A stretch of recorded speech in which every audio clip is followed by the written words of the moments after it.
Greetings, Broncos country. This is Dan Davis, the Skipper Dude, with your footballogist thought of the day. So today I wanted to talk about the proposed 17-game schedule that the owners are proposing as part of the new collective bargaining agreement. And of course, as you look at an extra game on the NFL schedule, the owners, of course, are in favor of this because it's extra revenue, right?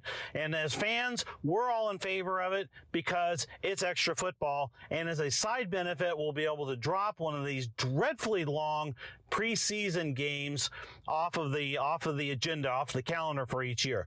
Now, who's not liking it, of course, is the players. And it's very understandable that the players are looking at this as another week of fatigue, another week of potential injury. And last week, when the owners first proposed the 17-game schedule, both J.J. Watt as well as Richard Sherman, that's Dr. Thug to you, both turned thumbs down on the deal, and my guess is that the rest of the players' union is probably going to follow suit.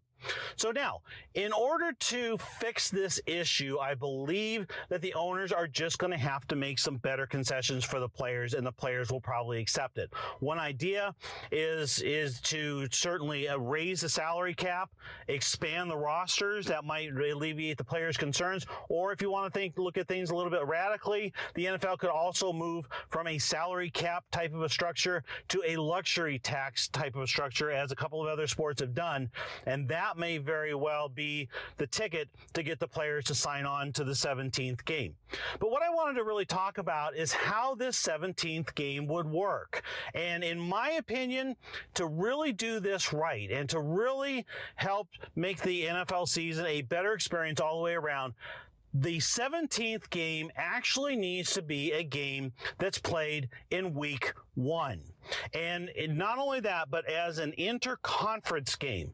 Now, as you may know, the divisions in the NFL play the other divisions in interconference on a rotating basis. So 3 years ago, the AFC West played the NFC East, then it played the West, then it played the North. This coming year, it'll play the South. My proposal is that if you look back 2 years, so basically off cycle, the AFC West played the NFC West that year. This is 2018.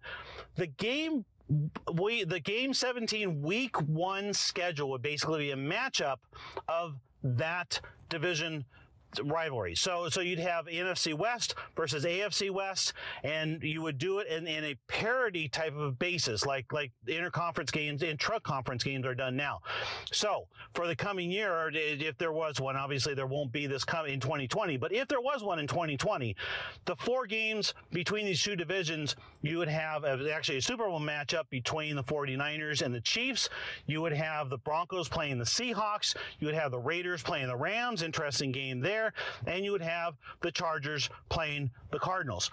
Now, the other part of my proposal here is that these games be played on neutral fields where there currently is no NFL football. So college stadiums, or perhaps localities that are hungry for football, you could easily find 16 places to play these games. Tallahassee, Florida, Ann Arbor, Michigan, Sacramento, Portland, or, Oakland.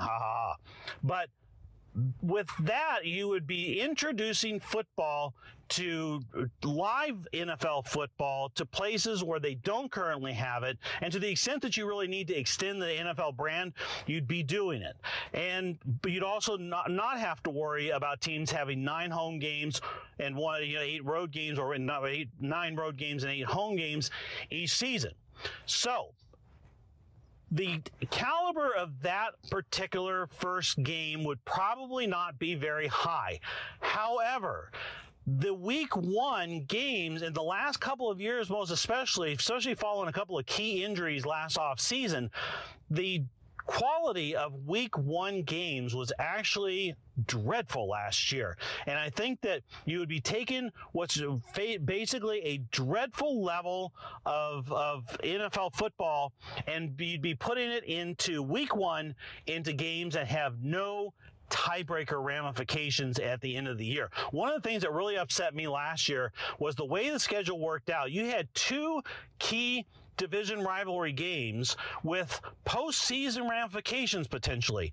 The Broncos at the Raiders, and then the Bears and the Packers both playing in week 1 in absolutely horrible games. If you remember that week 1 game against Oakland, you had Vic Fangio head coach in his first game ever, Rich Gangarello calling plays in his first game ever. What I remember from that game is like the lighting on the field didn't even look. You were playing on the baseball field, and the lighting on the field didn't even look right. It was a night game.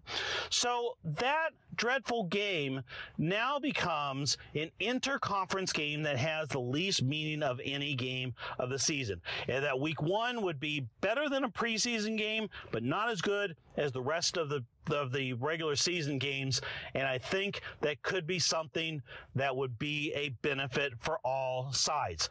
This is the Skipper Dude. Thanks for listening. I'm out.